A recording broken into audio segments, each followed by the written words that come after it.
Hey everyone, welcome back to the podcast. I'm here with Brian from Previewed Careers, and we're going to jump right into this podcast. Brian, thanks so much for being here. Man, thank you again for having me, brother. I truly appreciate it. Anytime. Can you share a little bit about, before we jump into it, can you share a little bit about Previewed Careers and what it is? Yeah, so pretty much what we're building here at Preview and what it is the very first career life cycle application.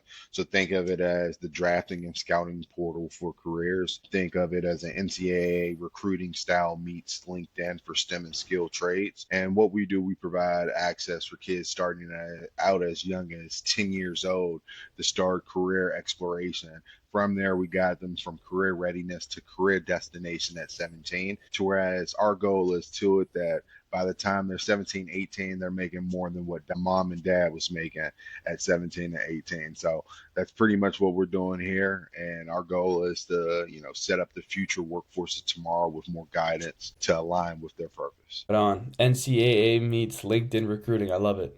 Could you share a little bit about what you do and what a typical day in the life for you looks like at Previewed? Man, I'm probably wearing like 1,000 different hats. It depends on what the day is. Some days I'm full steam ahead and it's me, hitting the ground, making phone calls and connecting with, employers. And maybe one day I'm focusing on connecting with all my CTE educators and, administrators in different school districts across the nation. And then one day it may just be strictly me focusing on like heavy internal, building and operational, order. So me, sitting down vibe coding while my co-founder takes all this code that AI is making and from my mind and makes it into, something that's legible and that can actually do what it needs to do over the course of time. So it truly depends on what the day is. But as an early stage founder, man, you may go one half of the day speaking with investors, the next half of the day you're deep diving with clients. So it's a toss up from day to day. Right. It can look so different every day, huh?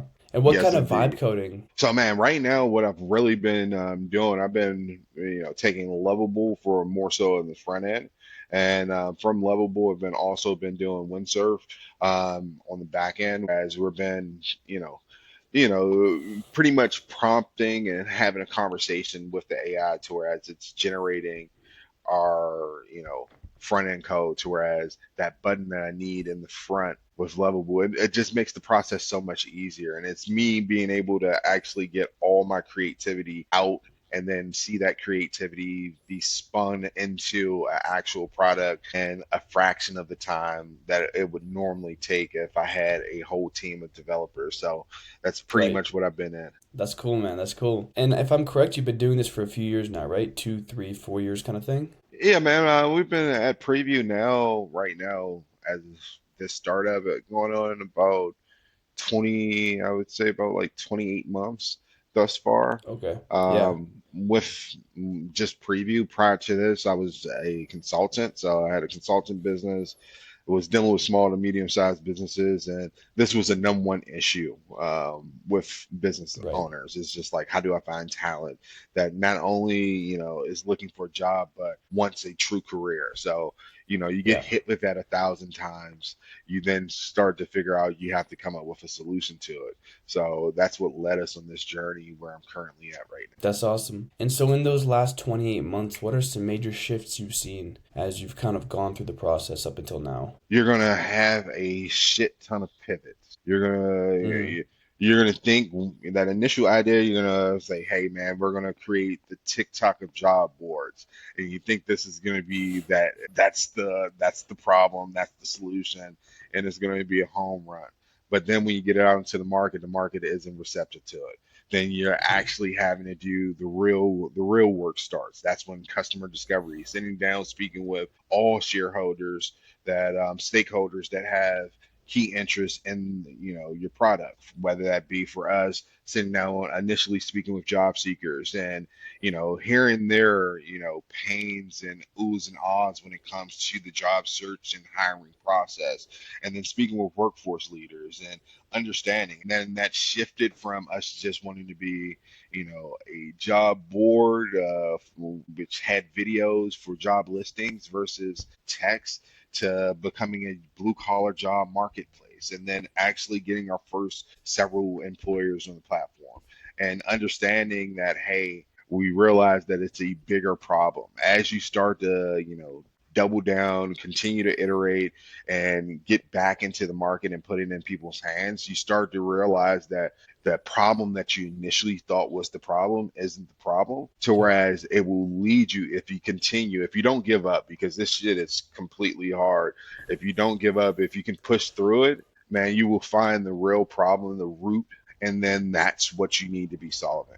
And that's what it led us to. So it led us to this point, whereas we're realizing from sitting with thousands of career seekers that, hey, man, once life starts, it's incredibly hard for me if I have to, have to pay a massive amount of rent, food just to survive, to stop Mm. what I'm currently doing.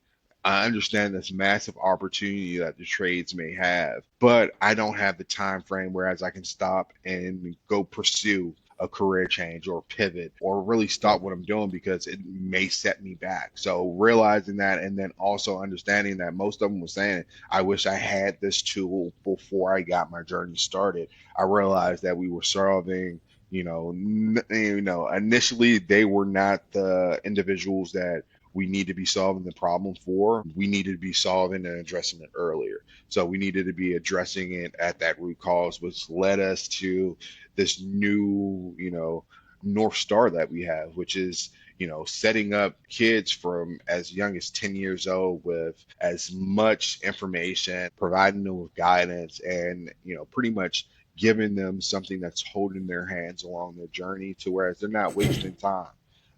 Like so many of us, whereas, we've all had, that crazy first job and, what happened Mm. if that first job would have led you to where you're currently at right now, but had you on a faster trajectory. Just saying, if you're a VC currently, what happened if we could identify that at an earlier time point in your, youth and put you on a fast track to be the best version in your field, in that discipline. Whereas you didn't have to waste so much time being a waiter or a waitress or anything of that nature, or had to, work in a warehouse while you're still trying to figure it out. We assist that. So it led us to that, to whereas this is where we're currently at this moment in time. Interesting. So then, when you say you're going and finding them as young as 10 years old, I'm assuming you're going to educational institutions and this is somehow embedded in the curriculum, or is it extracurricular? No, this is actually going to be embedded into the curriculum.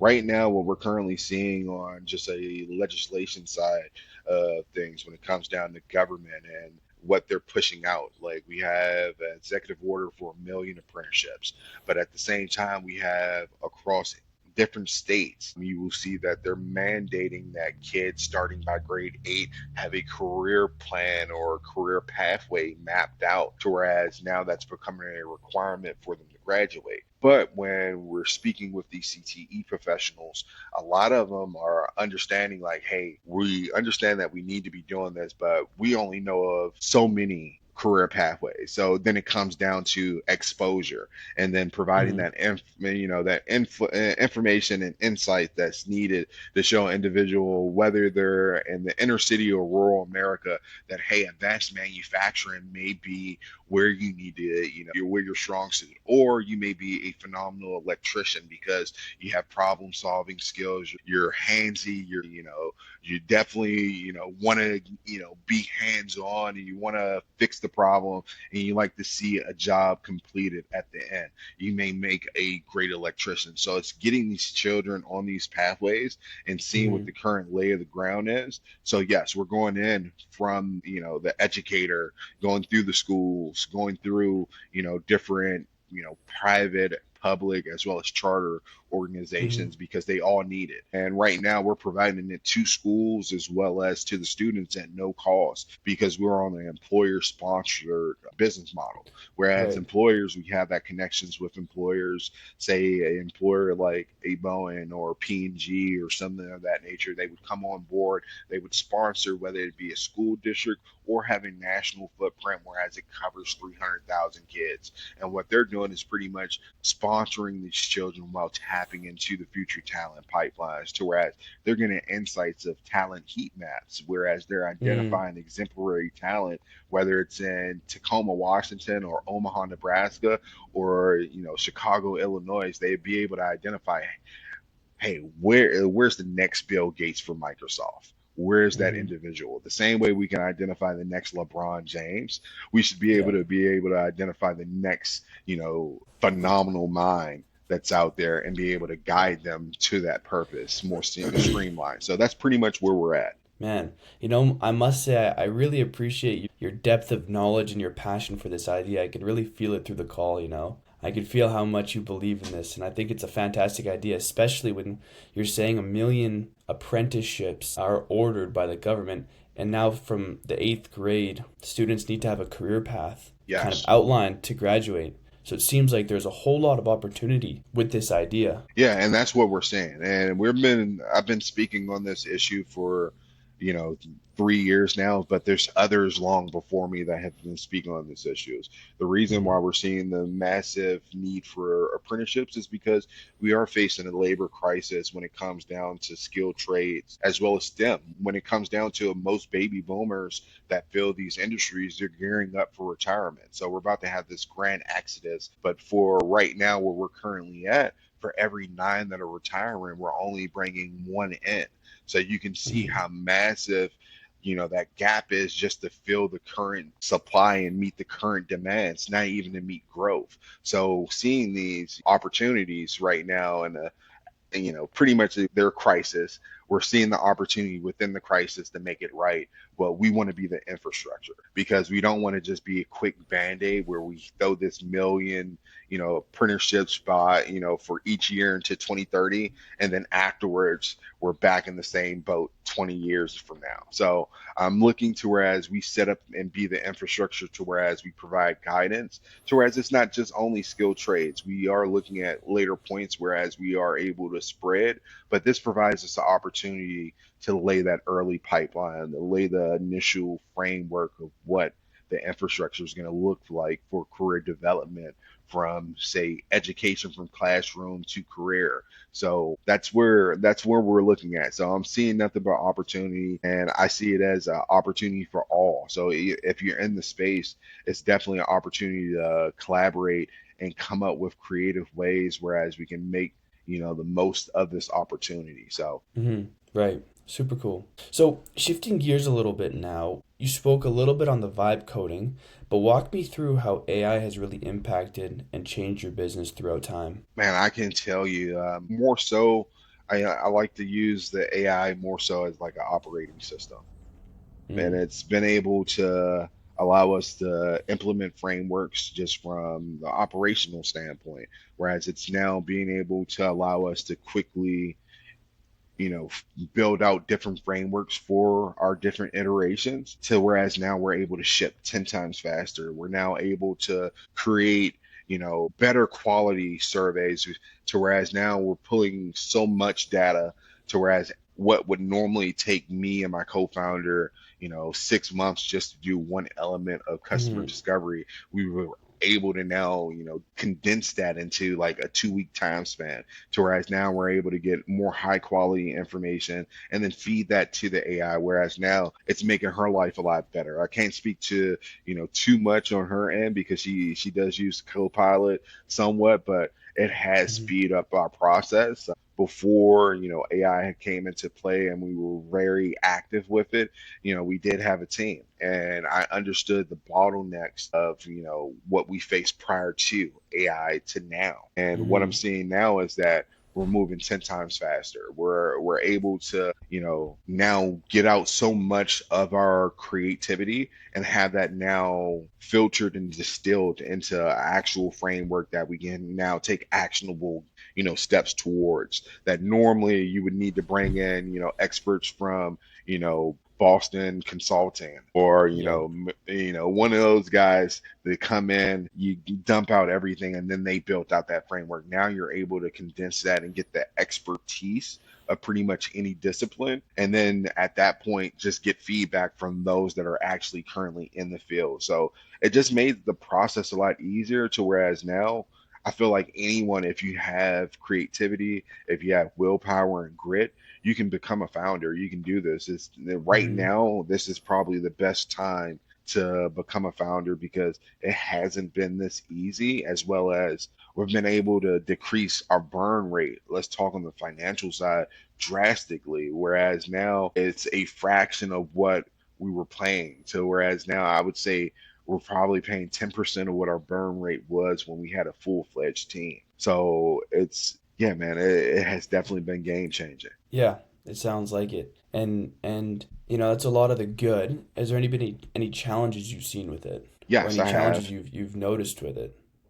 The one thing that I have noticed, but we found a little, workaround, is the memory aspect, because Mm. you do have, whether regardless of whether you're using Claude, you're using, ChatGPT, you're using DeepSeek, you're using any of these models, or even if you're using an open source model that you've built out, the memory aspect, to whereas now you have to have these databases or a document Hmm. that your model can then refer back to whereas it's Mm. not you losing track. But that's been the biggest difficulty.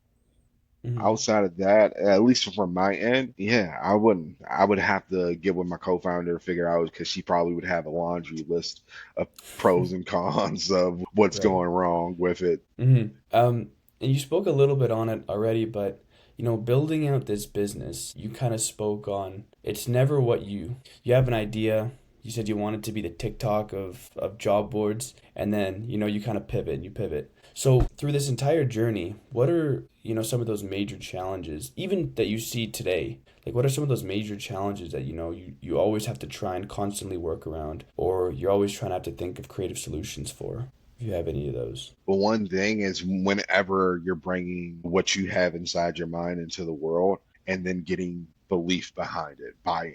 So actually taking the product and getting it in front of clients and getting them to see the vision and buy in it, educate them on what's going on. And that's always been a challenge. And I feel like that will continue to be a challenge until you become a household name, because you are having to, pretty much educate individuals on this vision or on something that hasn't been implemented at this moment in time, and showing them that, hey, this is going to be the way of the future. It's like, I think about the early days of cell phones, when, no one thought that they would be walking around with a computer in their pocket, especially when I was coming up as a kid. It's just like only if you were like super, super rich, but now it's a norm. It's like a part of our everyday lives. So being able to convince those and being able to withstand and have true grit, I feel like that's the biggest thing, because you're going to hear more no's than you hear yes, and that's with everything. Even you can give it away for free, and people will still be like, no, no, no, no, no, I'm good, I'm good, I'm good. But it's that process. That's the biggest challenge. And once you can find your groove and your flow in there, or find a way to be uncomfortable with the uncomfortable, be comfortable with the uncomfortable. I would say, yeah, that would be it. That would be it. Awesome, man. Well, Brian, I appreciate all of your time and all the questions answered. Before I wrap this up, how can our listeners find you and find Previewed Careers? Yeah, man. Yeah, I mean, you can find us at preview.careers online. So it's previewed.careers with a S. And then you can connect with me on LinkedIn. You can connect with us on all social medias at preview.careers. You can connect with me, like I said, on LinkedIn. You can connect with me on Twitter, Brian Glover. And like I said, if you have a question, or if for any reason you see a way for us to collaborate, I'm a big collaborator. So I love the ability to work with individuals. If you do have anything that you feel like this would definitely fit into the thing that you're doing, that what we're doing here at Preview, feel free to reach out to me, and I'm more than happy to go ahead and set up some time to, definitely hash it out with you. But those are the places to follow and check in with me.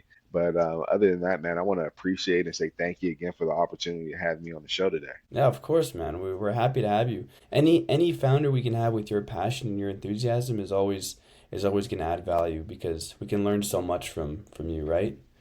And Ma- that's kind of the whole point. Man, I'm learning from you guys, so I'm just happy about tackling the mission that we're Yeah, going after and the problem that we're trying to fix because I know there's a kid out there that was like me, and I know that initially I never thought that I would be a founder. I didn't. This wasn't on the really. scorecard for me. So for me to be here now and see the opportunities, and that's all from exposure and knowing what's possible and what you're capable of.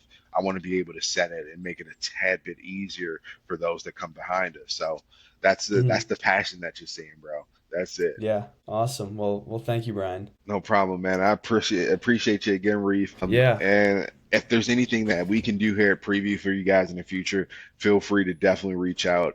I loved your podcast, man. And like I said, thank you again. appreciate it.